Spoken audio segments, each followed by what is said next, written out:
Рада вас приветствовать на своем канале. У нас немножко похолодало. Я начинаю стрижки и буду рассказывать вам. Я Светлана, и вы попали в сад, который находится в Украине, Киевская область. Саду 3 года, это 4-й его сезон. Заканчивается уже конец сентября. Расскажу сегодня, как я буду стричь из туи смарагд. Вот такой туи смарагд. Пирамиду.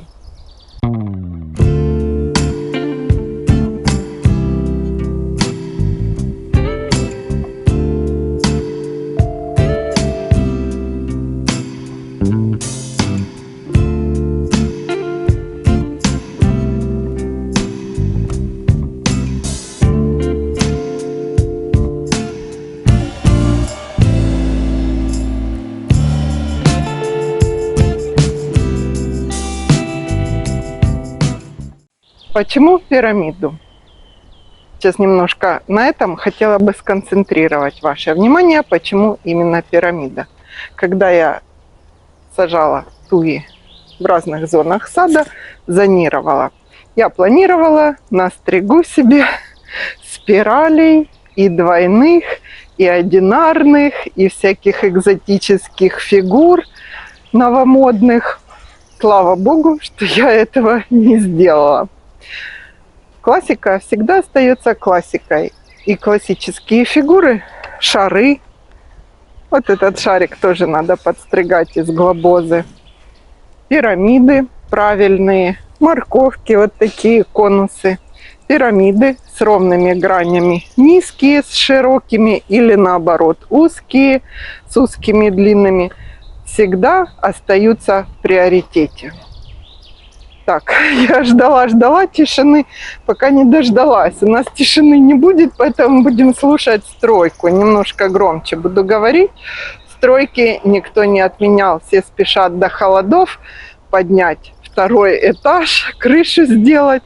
У нас тут вообще с утра до ночи стройки. Так вот, это немножко о предыстории. Почему же классические геометрические формы всегда будут в тренде? Спирали и всякие завитушки. Но это не касается моих можжевельников. Вы видите, как я уже поубирала опоры, и они самостоятельно держат свою форму. Расскажу. Если интересно, напишите в комментариях. Расскажите, как вы сформировали вот этот завиток мы весной с вами делали, ранней весной. У него уже 2 стрижки, и он самостоятельно все держит. Форму, направление завитков. Это обыкновенные можжевельники Фицериана. Ауреа и обыкновенные, быстро растущие, колючие и хорошо держит форму. Видите, вот этот 2 сезона на опорах был. Так вот, почему же новомодные спирали и всякие завитушки, всякие экзотические такие штуки, они не будут украшать участок долго. Во-первых, вам их придется часто форму подравнивать, часто все эти завитки, потому что пройдет месяц-два, летний, весенний, и уже не видно, что там было. Будет неряшливо и некрасиво. А классика всегда классика, как и в ремонте дома, как и в дизайне участка.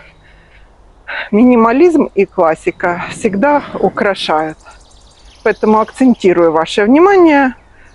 Лучше останавливайтесь на классических формах. И проще, и стильно. Классика – это всегда стильно. Так, приготовила инструменты. Для начала, что я вам покажу, обязательно обработайте инструменты. У меня это сучкорез, секатор и ножницы с длинными лезвиями. Кстати, ножницы мне надо уже новые поменять, ножницы. И туя смарагд. Пирамиды можно делать из любых можжевельников, туи смарагд.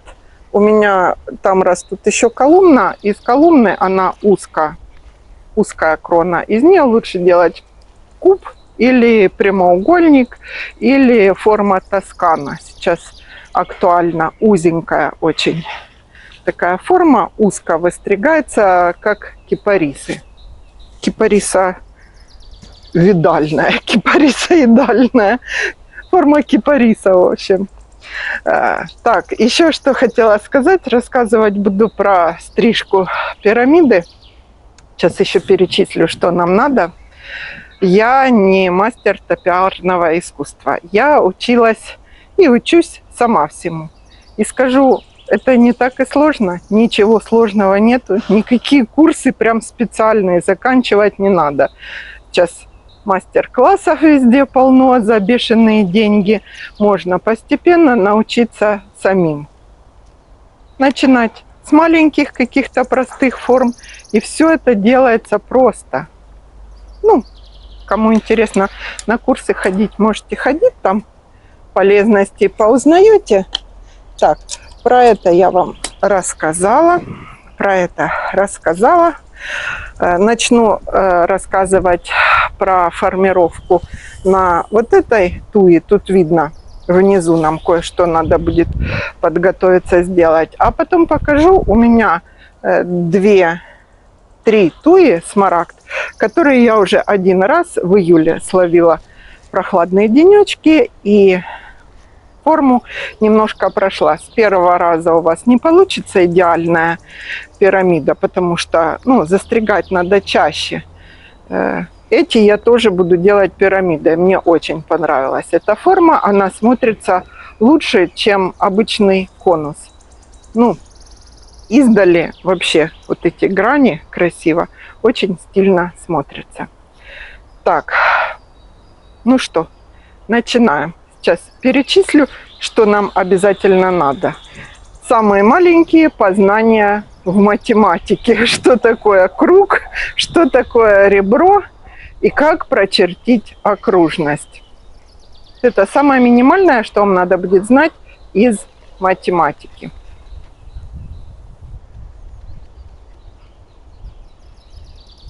Так, что же я подготовила? Сейчас рассказываю. Кусторез. Про кусторез вот что хотела сказать. Если вы еще не покупали кусторез, чуть дальше отойду, чтобы я попадала в кадр. Выбирайте с более широким шагом зубьев. Покажу ближе вам. Чтобы веточки попадали при движении ножей туда-сюда, попадали в разрез. И высота зубьев относительно высокая. С более мелким шагом и низкой высотой подходит больше для лиственных. Листочки мельче, мягче, и они стригутся. А в хвойных у вас может не попадать веточка в зазор. Вот это. И ширину лезвия у меня 60. Берите 50-60, сильно огромная не надо, сильно маленькая. Вы можете, если у вас форма это квадрат, пирамид, вам будет не хватать ширины лезвия. Что еще? Как держать кусторез, я вам покажу, когда уже буду стричь. Ничего там сложного нету. И легкий выбирайте, чтобы вам не тяжело было. Аккумуляторный у меня электрический.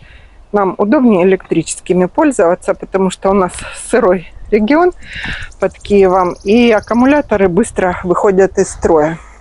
Так, связывать туи наши будем кембриком. Я вот купила целую такую вязанку кембрика. Покажу вам.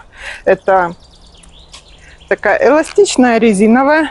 Можно пеньковая веревка. Если у вас нету, она через год-два отрыхлеет и надо будет перевязывать. Кембрик перевязывать легче. И не так часто. Не раз в 2 года, а можно года 3. Будете смотреть по состоянию своей туи. Будете каждый сезон ее подравнивать форму и будете видеть, надо чуть расслабить или не надо. Первое, с чего мы начинаем. Вот что еще надо. Нам надо будет какая-то веревка и острый предмет или арматуринка. Я взяла нож и крепкая, которая не тянется веревка. Это для прочерчивания окружности. Как ни странно, сейчас покажу, как это делать. Так, первый подготовительный этап. Первый. Мы обязательно должны нашу тую рассмотреть, но она у меня тут связана. Хорошо, если у вас это будет один ствол, одноствольная. Если вы только покупаете туи, обязательно смотрите в питомнике один ствол, и от него отходят веточки. Почему один лучше? Потому что вот эта привязанная ветка, это многоствольная туя. Отходят эти ветки, их будет надо связывать чаще. Про связывание. Связывать надо не вот тут вверху. Я тоже так думала. Вот тут прижму эти веточки, тут нарастет, и все нормально. Ниже, как можно ниже, к началу, по высоте к началу ствола. То есть где-то вот тут. Так, вы почистили. Что-то я не очень хорошо еще почистила, но пройдусь попозже осенью. Связали, если у вас многоствольная. Если одноствольная, то связывать не надо. Задали форму. Эту хвою сухую обязательно всю вычистите. Дальше. Потом вот такие отходящие ветки. Специально тут ее так... Вот эти отходящие ветки, они нам не нужны. Они будут лидерство пытаться. Все растения, лидер пытается новый всегда выйти. На можжевельниках скальных я вам показывала, как лидера убирать. Тут что мы делаем?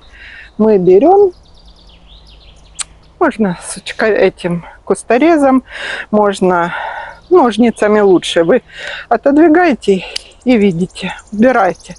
Оставляйте направление, чтобы веточка прикрывала. То есть режете не чтобы у вас сучок торчал. И вот эту убрать надо. В общем, лидера отсекаем. Убираем ненужные лидирующие побеги. Кусторезом, но лучше заранее вот этих лидеров, которые вот тут убран уже, видите, остается, и хвоя прикрывает срез. Срезано тут. Я буду показывать ближе еще внизу экрана, чтобы было видно. Почистили, связали, убрали явных лидеров. Дальше. Пусть у вас будет рыхлая форма, если вы еще ничего не формировали. Если у вас была спираль-то и заросшая, лучше всего. Что мы делаем дальше? Дальше мы берем, где-то полметра, смотря какая у вас туя, не тянущуюся нить, и обвязываем кольцом вот таким вокруг ствола. Для чего это надо? Сейчас я вам покажу. Прям на примере. Так, короткую Света взяла веревку. Берите лучше длиннее. Вот. Теперь вы смотрите на свою тую. Выбираете самую широкую ее часть. Широкую часть, хватило. Широкую часть конуса. Вот тут самая широкая часть. Кстати, внизу я советую немножко юбочку приподнять. Потому что там часто подсыхают веточки. У меня собаки тут попортили. Сниму видео, как собаки и хвойные. Что делать надо? Есть способ, чтобы собаки не портили хвойные. Так, вот такая веревочка, кольцо, и оно крутится. Побольше делайте. Теперь по самой большой части мы берем и ножом или арматурой прочерчиваем круг. То есть вот так обводим и по земле прочерчиваем круг. У меня тут круг уже есть. Для чего нам надо этот круг? Это я вам показываю. Я ее чуть позже буду стричь. Провели круг по самой большой части. Выбрали и провели. Везде одинаковая окружность, то есть должна вокруг вашего ствола. Не так, что тут больше торчит, там меньше. Ровный круг сделали. Провели линию, чтобы она вам была видна. Так, что мы делаем дальше? А дальше нам нужны 2 или 3 направляющие. Сейчас покажу, что я использовала в качестве направляющих. Рейки. Направляющие это какие-то рейки. Металлические, деревянные, пластиковые. У меня будут пластиковые от подшивки свесов на балконе. У нас следующий этап работы. Мы подшиваем на балконе свесы, крышу софитами. И пока еще есть неиспользованные 2 направляющие. Но Вадим Петрович об этом не знает. Вообще лучше взять деревянные или металлические, потому что не будет задевать их кусторез, царапать. Сейчас покажу. Так, принесла вот такие у меня 2 рейки. Что мы делаем? Значит, определяемся, какая у нас будет высота нашей пирамиды. У меня это 3-метровые рейки еще целые. И там у меня 3-метровые туи. Как раз пригодилось. Если у вас туя ниже, там 1,5-2, неважно сколько, или можжевельник. Ой, микрофон работает. Работает. Неважно сколько. Нам, значит, понадобятся эти рейки. Вот тут обвязываем веревочкой одинаково на всех, чтобы у нас все грани были одинаковой высоты. Ну, примерно померяйте себе вот такой хочу высоты. То есть наклонной, смотрите, ставите на линию, где мы круг провели. Высоту вот такой. Привязывайте веревочки, чтобы у вас все рейки, которые вы будете использовать, 2, 3, 4 можно, если есть 4, сразу выставите пирамиду, обвязывайте высоту. Теперь нам надо определиться по граням. Сейчас покажу, как выставлять ее, определиться по граням нашей пирамиды. Грани – это ровные части.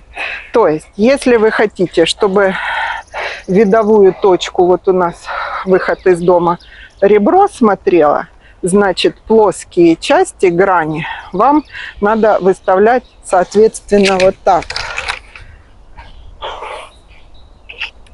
Тут будет ребро, вот эти направляющие ставятся по ребрам. То есть мы ставим сюда, сюда, высота у нас определена. И, соответственно, туда и туда. Промеряйте обязательно одинаковые. В основании у вас должен быть квадрат. Квадрат. Все ровные части по низу равны, допустим, 50, 30. Берите ровную часть, вам будет проще. А вот эти вот направляющие ставятся на ваш круг, который мы провели. На круг с этой стороны, на круг с этой стороны, соответственно, сюда и сюда. И ровная часть должны быть везде одинаково. Направляющие будут немножко в вашу тую заходить, чтобы мы снимали вот эту всю лишнюю часть, и у нас оставалась только ровная. Ну, думаю, понятно. В основании чертим квадрат. Точки квадрата располагаем на окружности на нашей. Фиксируем. Сюда лучше их воткнуть, эти направляющие, а наверху по высоте связать, чтобы они туда-сюда не болтались. Так, сейчас мы перейдем к моей большой туе. И я там уже кусторезом поставлю вот эти рейки. И кусторезом покажу, как мы, получается, равняем сами грани. Ну, самое сложное уже позади. Я думаю, вы поняли. Прочертили круг. Выяснили, если вы хотите плоской частью ровной, смотрела, чтобы на зрителя, располагайте рейки, как вам надо. По кругу у меня каждая туя немножко с разворотом. Я вам покажу, как это получилось там. Ну вот мы перешли сюда.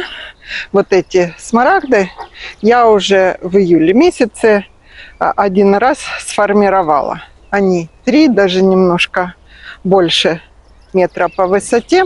И на примере них я покажу, как я выстригала. Вначале хочу сакцентировать опять ваше внимание. Вот эта ровная часть, это ребра, это грани пирамиды. Так вот, эта ровная часть у меня ориентирована на выход из дома. И они из-за того, что посажены по кругу немножко, каждая с разворотом. Это более ровно, и третья повернута еще больше. Все выстрижены одинаковыми квадратами в основании. То есть вот это была шире, та уже немножко, ей вот этой туи надо позарастать. Вот тут грани не так выражены, но это все со временем. Обычно на второй год уже форма отлично видна. Сейчас что? Вот, выставляем мы наши рейки. Мне уже проще, потому что это второй раз. Я просто стану по существующим граням. Фиксировать наверху я уже не буду, потому что лестницу тащить второй раз сюда не хочется мне. Я подровняю перед зимой. Верхушку я немного у этой снимала, потому что там такая веточка тонюсенькая была, чтобы она мне не заросла. А та выше, то получается они у меня 3-метровые. В общем, вот, мы выставили эти рейки. Рейки строго по ребрам. Берем наш кусторез. Вот я вам ближе покажу. Зубья довольно редко видите, и по высоте они высокие. Я его уже подключила. Минус, конечно, электро, что надо провода везде, шнуры таскать. Так, теперь вот что хочу сказать. Как держать кусторез. Резать кусторезом не поперек, вот так, а лезвие располагаем повдоль нашей грани. Вертикально вверх и с наклоном. То есть мы как бы будем гладить нашу тую по грани ровненькой. Когда вы стрижете круг, вы опускаете вертикально вниз, вертикально. И бочонок простригать. Я вам прикреплю видео, как мы стригли шар. Там я ножницами стригла. Так, вот для чего надо и фиксировать их наверху. Ветер, и нам их сдувает. Так, сейчас я, значит, включу кусторез. Будет немножко шумно, но я вам музыку включу. А вы посмотрите, как срезается и как водится кусторезом. В принципе, это все очень просто. Поехали!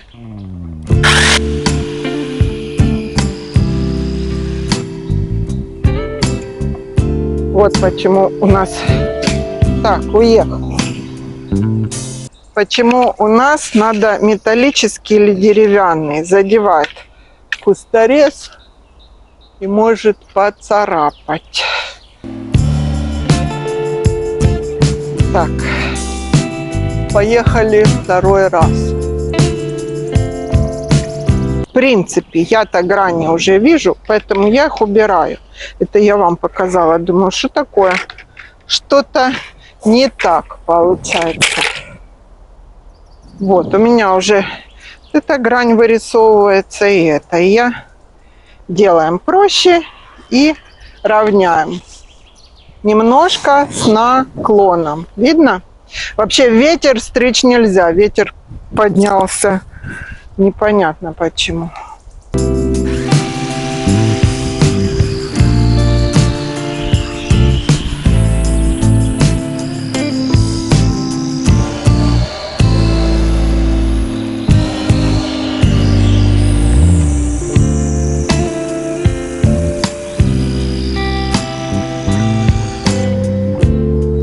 Переходим на другую часть и аналогично снизу вверх начинаем стричь.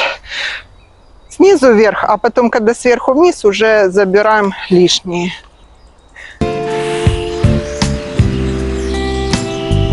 Вот тут лидер у нас еще один, видите, не привязанная ветка, но она у меня как раз на ребре. Я ее оставила, уже пусть будет, зарастет.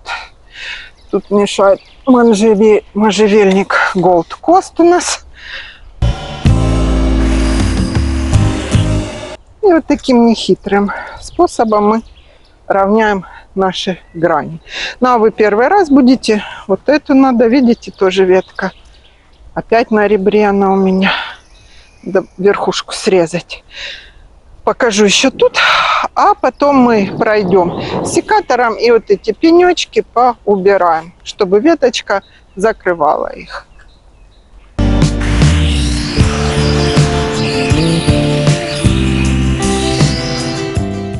Ну что, я хотела вам еще сказать по стрижке. Можно, конечно, приседать и подниматься, но проще, чтобы линию не менять, работать только кусторезом. Не прыгать туда-сюда, и вы можете наклонить его работающий и порезать вот тут ровненько так уже грань нашу.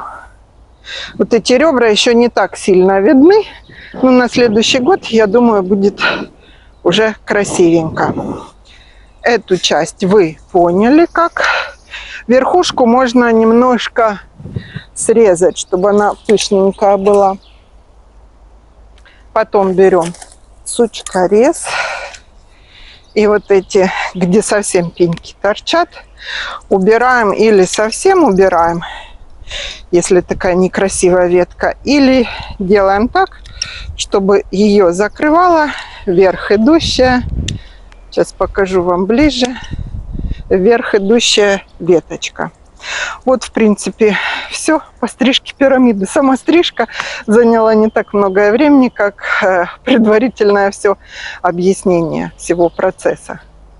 Стрижка это настолько увлекательно, что прям заманивает. Я, ну не все, конечно, смарагды свои подстригу пирамидами, но большую часть. Те 3 еще подстригу, которые вокруг круга. Эти 2, а те, что вдоль забора, там они, в принципе, не видны. У меня барбарисы закрывают. Их подстригу морковками. Что хотела еще добавить в конце своего видео. Большое спасибо всем подписчикам за лайки и комментарии. Они помогают распространению канала среди других садоводов и даже по разным странам. В разных странах уже смотрят меня, нас больше 9000. Большое всем спасибо. На комментарии уже отвечаю только сердечками или тоже лайк ставлю, потому что просто не успеваю. Комментариев очень много. Там есть такая кнопка, я добавила, YouTube подсказал, спонсорство. Там какая-то совсем минимальная сумма платится, но зато ваш вопрос или какой-то комментарий будет видно. Другим цветом ваша аватарка будет выделяться. И я в общей сотне комментариев буду видеть, и тогда 100% отвечу. Ну, а эта сумма пойдет, там 100 гривен, по-моему, эквивалент в месяц. Небольшая сумма проезда на маршрутке нам до Киева. А эта сумма пойдет на развитие канала или на вкусняшки для моих Джек Расселов. Так что у кого будут такие конкретные большие вопросы, но не профессиональные, потому что я прям не профессиональный садовник. Ландшафтного образования у меня есть основы, ну такие хорошие основы. 2 курса мы изучали архитектуру, планирование и дизайн. Поэтому по планированию, по дизайну я вам больше могу конкретных профессиональных ответов дать. Про сад, про обработки, то, что я научилась сама. Это мой 4-й сезон, как я вам говорю. Ну что, вроде как рассказала все. В следующий раз пойдем смотреть мои черенки и гортензии молодые, летние и те, что зимой. Они на соцветиях, уже красивые. Все, лайк, если поставили. До встречи на нашем канале дальше. Будем делать наши сады еще красивее, еще привлекательнее, чтобы они нас радовали и давали веру в следующий солнечный такой хороший день, что все наладится. Всего хорошего.